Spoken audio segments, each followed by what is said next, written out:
Hello and welcome to another video of Breaking Bad English with me, David. In this video, I would like to take you through the LanguageCert A2 speaking exam.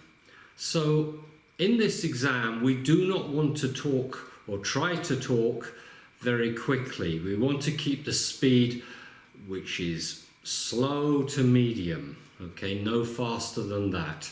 So, first of all, before you start the exam, you need to warm up. You need to speak to another person, or at least speak to yourself in a mirror to get used to speaking English before you start the exam.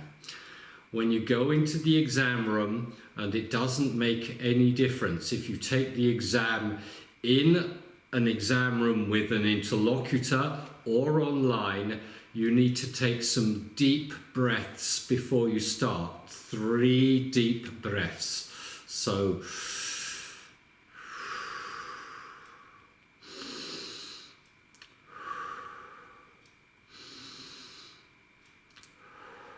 this will calm you down, it will slow your heart rate, and it will relax you. So you will think in a more logical way, I hope, and your answers will be more reasonable.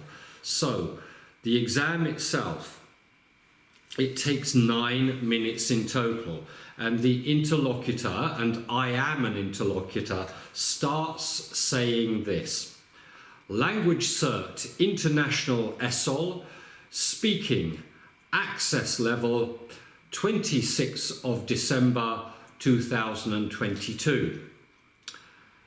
Thank you. So that's the beginning, that's what he says. Then he will say your name. So, for example, I choose an English name as an example.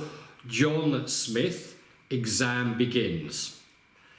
Okay, so you put your name in there.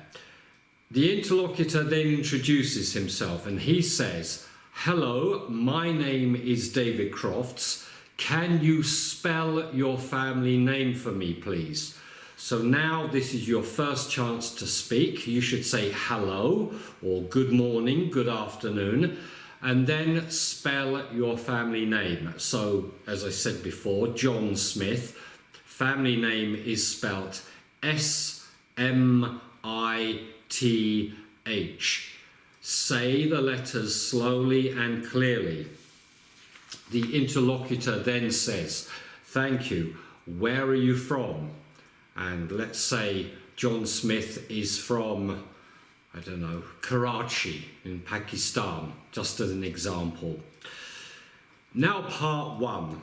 I'm going to ask you some questions about yourself, and the interlocutor will give you the topic first of all, and then the question. So the first topic is personal identification. So very quickly you must think. These are questions about you, your identity, who you are, your likes and dislikes, etc. And the first question is very easy.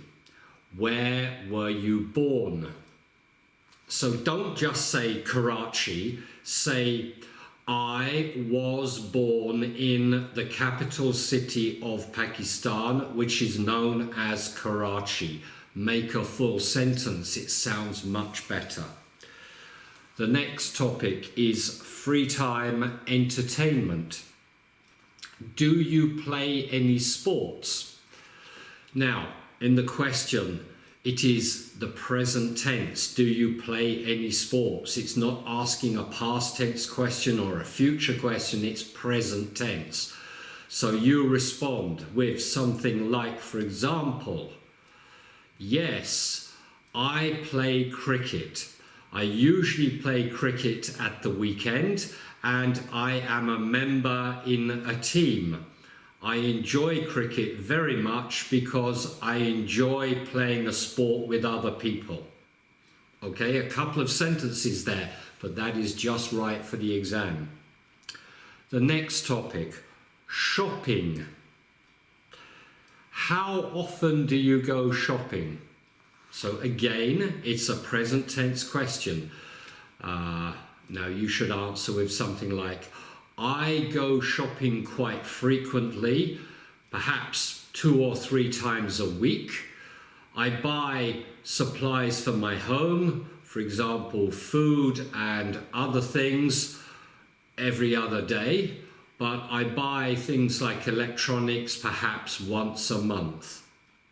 End of answer. Okay, now that should be enough. At A2 level, you should be able to say these things. Now, there are up to 5 questions in this part of the exam, but the time given for this section is only 2 minutes. So if you have already filled 2 minutes with the introduction and you've answered 3 questions, then the interlocutor will not ask you any more. But if you give very short answers, he will ask you more questions. He might respond with short comments like, "Oh, I see," or "That's interesting."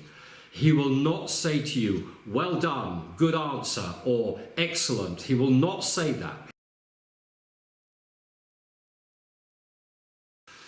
At the end of that section, the interlocutor says, "Thank you." Now part 2.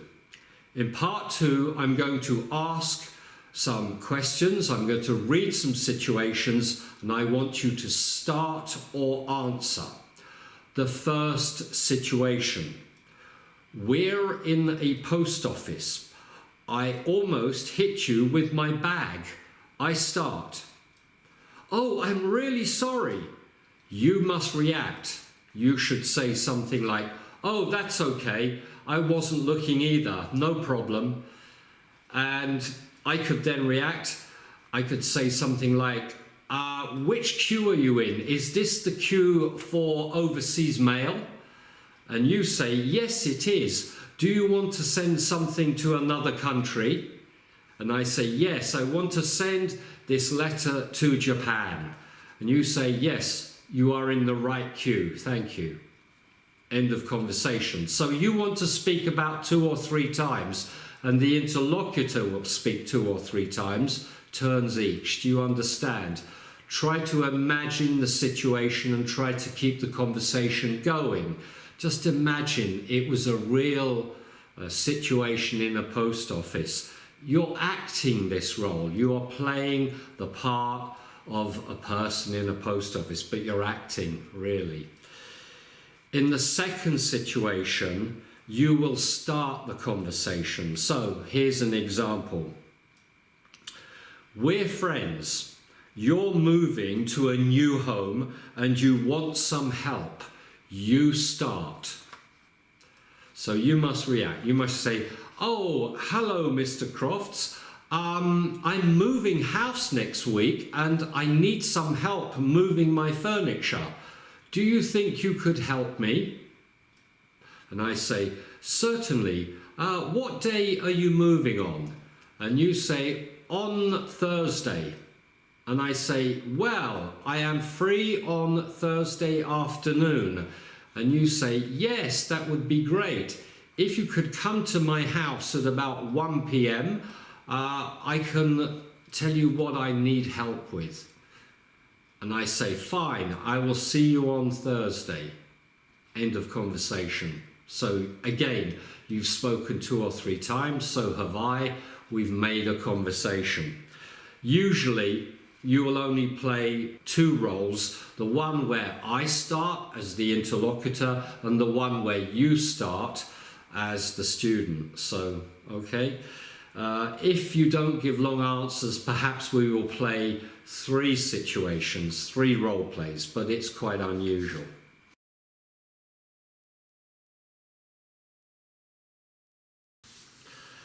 Now, part 3 of the exam. In part 3, here is a picture of a bedroom. And I will hand over to you a piece of paper like that. As you can see there, there is a picture of a bedroom. Now, on your piece of paper, you have slightly different details to the picture that I have here. So there is one picture for the student and one picture for the interlocutor, and there are some differences. You have to understand that. Now, the interlocutor will say, Here's a picture of a bedroom. I have a different picture of a bedroom. Let's ask and answer questions about the two pictures. I start. So the interlocutor will start. So I will say something like, in the middle of the wall at the back of the picture, there is a picture on the wall of a boat. Is your picture the same? And then you look at your picture and you have a look and you say, yes, I have the same image on my picture. I say, good.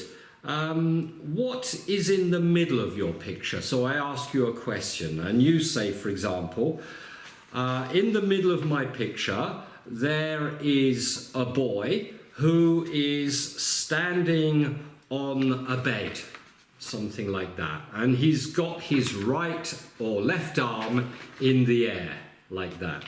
And I say, oh, that is not the same in my picture, because in my picture, the boy is reading a book. Oh, I see. And then you can say to me, on the left-hand side of the picture, what is there? And I say, on the left-hand side of my picture, there is a window and a table, and the window is closed. And you say, oh, on my picture, there is a window which is open, and it looks like wind is blowing in. And also, on the small table, there is a computer. And I say, oh, there isn't a computer in my picture. So we go through that. So we compare things, what is the same and what is different. And this will take us, obviously, a couple of minutes, 2 minutes. Okay, so it is a discussion. But you have to feel confident to start it. Say, in my picture, for example, there is a woman leaving the room. In my picture, there is a woman entering the room. Something like that, okay? So we have to find the differences. And that conversation will continue for about 2 minutes approximately.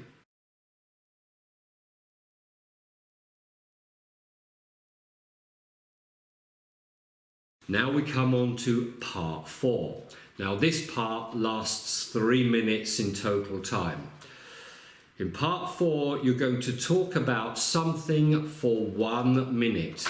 You're going to talk about, and then the interlocutor chooses the topic you're going to talk about. Now, I have 3 choices here on my paper. I have your home, your school life, and staying healthy and well. So I will choose, in this example, your home. My advice is, before you take the exam, you need to practice speaking for 1 minute about various topics. You can do this at home using a watch or using a mobile phone where you can time yourself speaking. Choose anything. Choose, for example, your house, your living room, your favorite sport, your favorite type of food. Describe your best friend. Describe your typical weekend. Things like that. And practice speaking for 1 minute. Once you've got the hang of that, it will be much easier in the exam, and 1 minute will fly by. Believe me, it will. So I'm going to use the example of your home. So I'm going to time myself here, and I'm going to see if I can do it in 1 minute. So my home.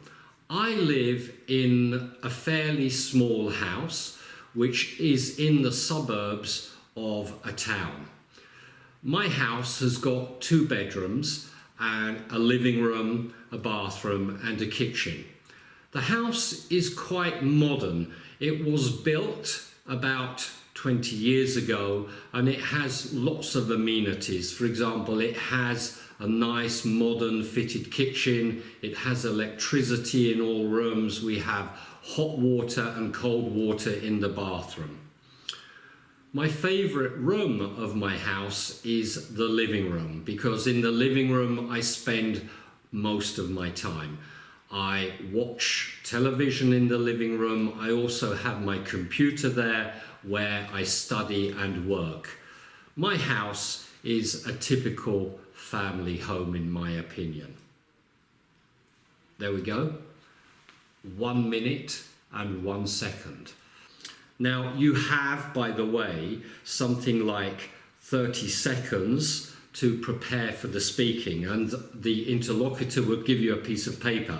You can write something on the piece of paper. For example, you're home, you might say, how old? Where is it? Favorite room? Color? What is in it? Things like that. Write questions on your piece of paper, which while you're speaking, you can look at and you can answer. That will help you speak for 1 minute. At the end of your speaking, the interlocutor will say thank you and may or may not ask you a follow-up question. So a follow-up question on your home could be something like, have you got your own bedroom?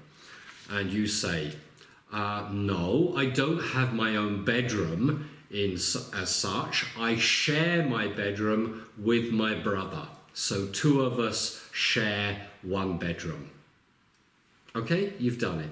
And at the end of that, the interlocutor will say, thank you, John Smith. That is the end of the exam. And then it's finished, okay? So that brings you to the end of the exam. Now the exam, it isn't that difficult. Don't rush your speaking. Don't speak too quickly. This is A2 level. Use the same tense as the question. So if in the first part, the interlocutor asks you a question in the past tense, what did you eat for breakfast? Answer the question in the past tense. I ate porridge for breakfast, for example. Okay? Try to keep the long speaking part in the right type of tense. Okay, it will be mainly in present tense, but you might want to use a past tense somewhere and possibly a future tense. Okay, so if you have any questions or comments about this, please write them to me below this video. I will be happy to answer them. For some of you, this will be the first exam you take in English, in spoken English, certainly, and you will be nervous. But if you prepare for this exam and use my video as a guide, it will relax you. It will help you get through the exam and it will help you pass. Okay, so I wish you lots of luck in your exams. Again, I repeat, if you have any questions, please write them to me below this video. And please don't forget to recommend my videos to all your friends and ask them to subscribe too. I will be very, very grateful. Thank you. Goodbye.